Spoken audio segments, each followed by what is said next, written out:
जन्म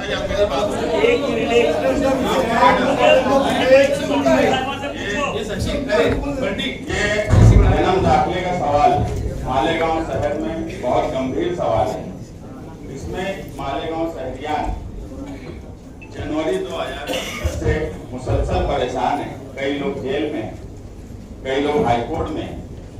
हमने मालेगांव शहर में minority defence committee Asif Shaikh साहब और हमने बनाई और उस वक्त से हम कानूनी तौर पर उनकी मदद कर रहे हैं। ये बात जो यहाँ बोली जा रही है ये न्यायालय का विषय है। जो न्यायालय का काम है वो हम न्यायालय में कर रहे हैं। जो महासभा का पावर है वो हम महासभा में अपनी बात करेंगे। यहाँ पर सवाल एफआईआर का हो जाना नहीं है। हम कोई एफआईआर वॉइस करने का सवाल नहीं लाए। हमने कोई न्यायालय से वापस ले लो ये हमारा सवाल है।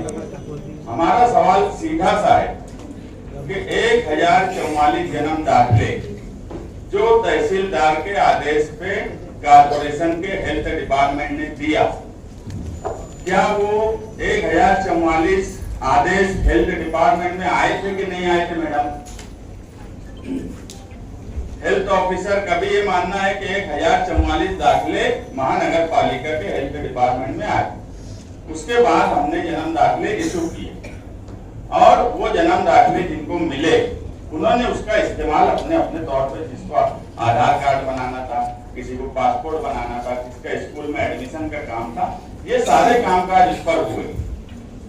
मगर जब इंक्वायरी शुरू हुई उस इंक्वायरी में सिर्फ मालेगांव शहरियान नहीं गए, यानी उसमें तकलीफ में आया ऐसा नहीं है। महानगर पालिका के प्रभाग अधिकारी, हेल्थ डिपार्टमेंट के लोग भी परेशान हुए। जो तहसीलदार ने 1044 दाखिले दिया था, मुझे कोई बता दे, नीलेश राय साहब बोल रहे थे कि लोगों ने सिक्का और सिग्नेचर बाहर कर लिया। तो ये हेल्थ ऑफिसर साहबा बोलती है कि हमने बगैर नाम की एफआईआर, ठीक है, मेरे घर चोरी होंगी तो मैं कोई चोर का नाम बोल के एफआईआर नहीं करूंगा। मैं बोलूंगा मेरे घर ऐसी ऐसी चोरी हुई। चौकसी में पुलिस अब किसका नाम लेती है, ये सवाल था। सही बात ये थी कि ये एफआईआर होना ही नहीं चाहिए थी और कारपोरेशन के हेल्थ ऑफिसर की तरफ से तो कतई नहीं होना चाहिए, क्योंकि उनके पास 1044 आदेश आए थे और 1044 आदेश पर अरीजेदार या कोई एजेंट साइन कर सकता है या सिक्के लगा सकता है, ऐसा मुमकिन ही नहीं है। मैं सिर्फ आपको बताऊंगा कि ये नायब तहसीलदार की सिग्नेचर है, जिसको वो बोलता है कि ये मेरी सिग्नेचर नहीं है। मुझे बताया जाए कि कोई अरीजेदार ये 1044 इस तरह की सिग्नेचर कर सकता है क्या? कोई दुनिया में इतना माहिर हो सकता है कि 1044 पे अलग अलग लोग, हेल्थ ऑफिसर अलग साइन, उनके अरीजे पे डुप्लीकेट साइन कर ले, मैं डुप्लीकेट साइन कर लूं और सबका स्ट्रोक इसी तरीके का हो, ये मुमकिन है क्या? ये पहली नजर में भी ये समझ में आता है कि ये साइन तहसीलदार की ही है और इस साइन को जिसपे 2416 दाखिले हमने दिए हैं, जिसको माना जा रहा है कि आदेश आया है, यही वो भी साइन है तहसीलदार की, नायब तहसीलदार की। मुझे बताइए कि इसमें कौन से स्ट्रोक में फर्क है? कौन बोल सकता है कि ये स्ट्रोक, ये हैंड कोई और हाथ का है और ये हैंड कोई और हाथ का है? जब स्ट्रोक सेम हमको दिख रहा है तो क्या ये हेल्थ ऑफिसर कमिश्नर साहब को 1044, सबसे पहले तो अगर ऐसा सवाल आया था, इन्होंने डिपार्टमेंटल इंक्वायरी करना चाहिए था कारपोरेशन में। हमारा इख्तियार है, हम डिपार्टमेंटल अगर इंक्वायरी उस वक्त करते कि 1044 दाखिले पे सिग्नेचर, सिक्के ये बराबर है कि नहीं, तो आपके प्रभाग अधिकारी पे गुनाह नहीं दाखिल होता, लोगों पे गुनाह नहीं दाखिल होता। गुनाह दाखिल हुआ है अभी तक 1083 लोगों पे, 1083, इसमें 700 महिलाएं। आप दोनों महिला है यहाँ पर, आप लोगों के सामने ये सोचने का सवाल है कि 700 महिलाओं पर गुनाह दाखिल हुआ जिसमें उनकी कोई गलती नहीं है, जिसमें उनका कोई गुनाह नहीं है, उसके बावजूद उन पर गुनाह दाखिल हुआ है। अब एक चीज हो गई है, हमको उसका समाधान निकालना है। हमको किसी भी तरीके से उसको कानूनी तौर पर उसका रास्ता निकालना है। हमारी इस मामले में ना शासन से कोई लड़ाई है, ना प्रशासन से कोई लड़ाई है, ना सरकार से हम लड़ना चाहते हैं। हम सिर्फ इंसाफ के लिए कि 1044 लोगों के साथ अगर नाइंसाफी हुई है, उसमें सिर्फ मुसलमान है ऐसा नहीं है, दूसरे मजाहिब के लोग भी उस 1044 में है जिनसे गुनाह दाखिल हुआ है। वो भी आसिफ शेख साहब और हमारे पास वो लोग भी आ रहे हैं, हम उनकी भी मदद कर रहे हैं।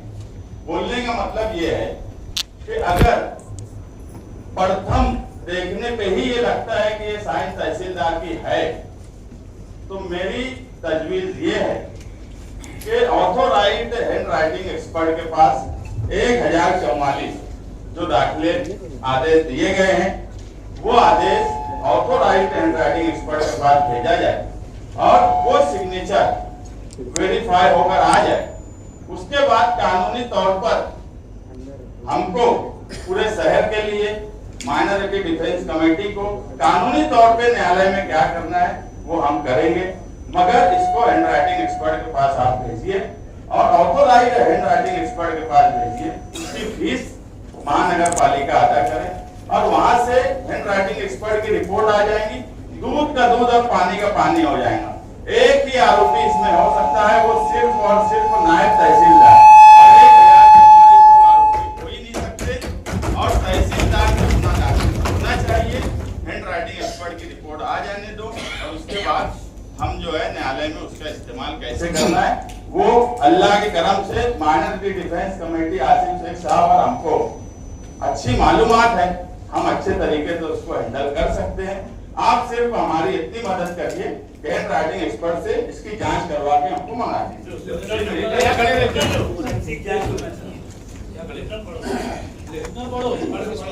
प्राप्त झालेली आहे। सूचक अन्सारी मोहम्मद असलम खलील अहमद, अनुमोदक मोहम्मद मुस्तकीम मोहम्मद मुस्तफा। मालेगाव महानगरपालिका आरोग्य विभागाने दप्तरी नोंद असलेले 1044 जन्म प्रमाणपत्र रद्द केलेले असल्याने या सर्व 1044 जन्म प्रमाणपत्र नोंदणीसाठी मान्य तहसीलदार, सहाय्यक तहसीलदार मालेगाव यांच्याकडून प्राप्त आदेशावर असलेले स्वाक्षरी तसेच जन्म प्रमाणपत्र रद्द करण्यापूर्वी प्राप्त मान्य तहसीलदार, सहाय्यक तहसीलदार यांच्या आदेशावर स्वाक्षऱ्या हे 2 सह्यांचे नमुने मान्य शासनास अधिकृत हस्तांतर करणे हँडरायटिंग एक्सपर्ट यांच्याकडून त्वरित पाठविण्यात यावे। तसेच जन्म नोंद असलेल्या नागरिकांच्या बालकांना नाव नोंदणीसाठीची थांबलेली प्रक्रिया पुन्हा सुरू व्हावे म्हणून मनपा प्रशासनाने त्वरित कारवाई करून तसा अहवाल मान्य महापौर कार्यालयास कळविण्यात यावा।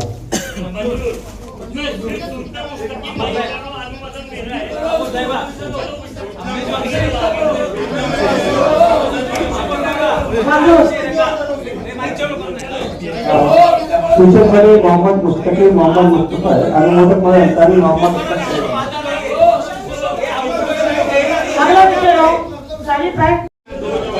वो भी जन्म दाखिले का ही सवाल है और 3460 2024-25 में तहसीलदार जो आदेश देता था उस आदेश पर तहसीलदार के आदेश पे महानगर पालिका जन्म दाखिले दिया करती थी।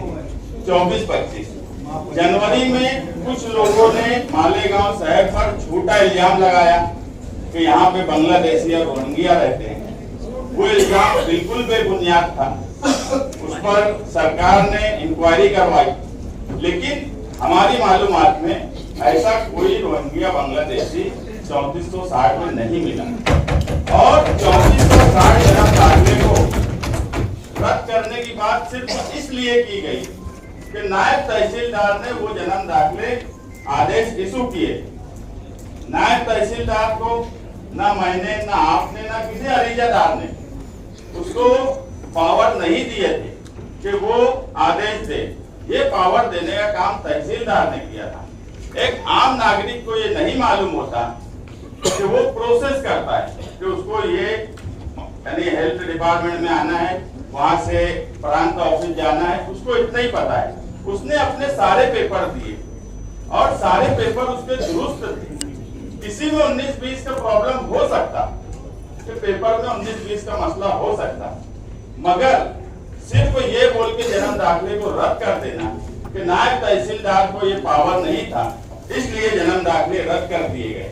अभी एजाज भाई जैसे दीपक भोसले की बात बोले, दीपक भोसले 1988 में इस शहर का नगर अध्यक्ष, जैसे आप महापौर मैडम पहली शहरी है, वैसे ही नगर अध्यक्ष भी पहला शहरी होता है मालेगांव शहर का।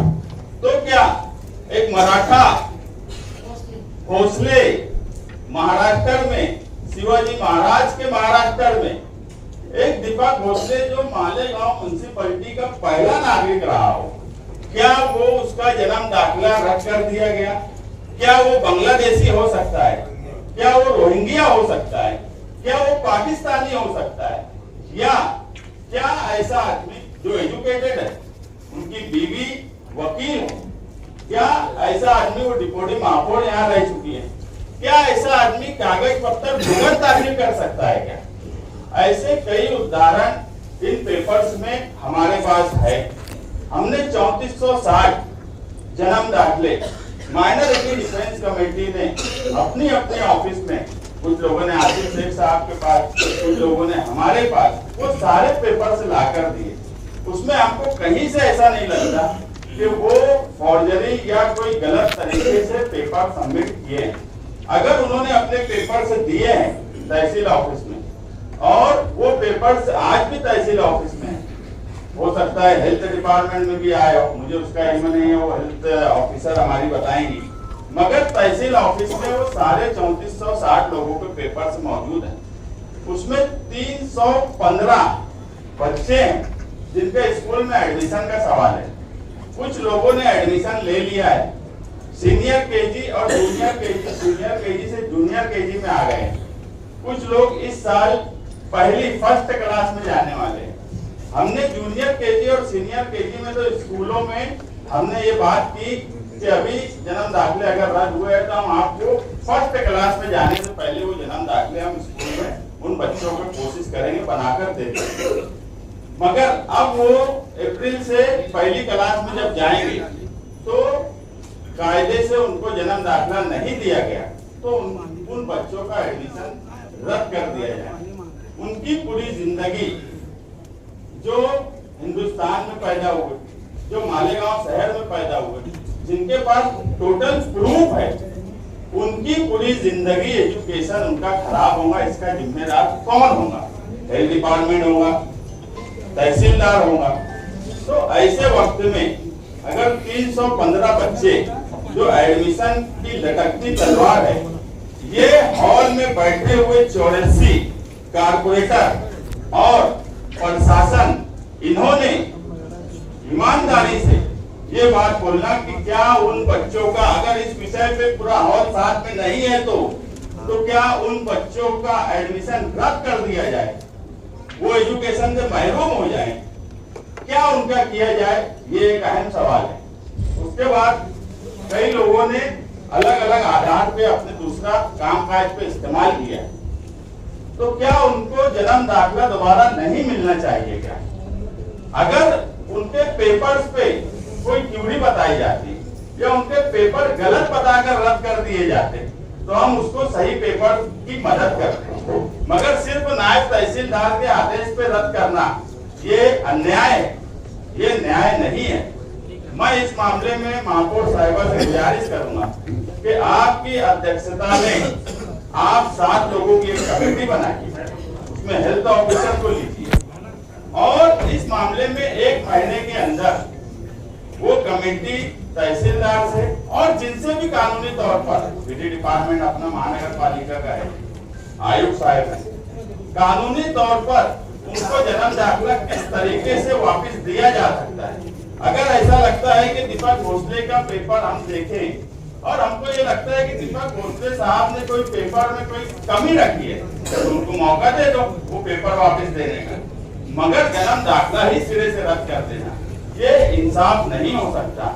इसलिए 3460 मालेगांव शहरियान पर, जिसमें प्रभाग 1 के भी जो नदी के उस पार का हिस्सा है जहाँ हिंदू भाई बहनें हमारी बड़ी तादाद में रहती है, उनका भी बहुत बड़ा हिस्सा इसमें है।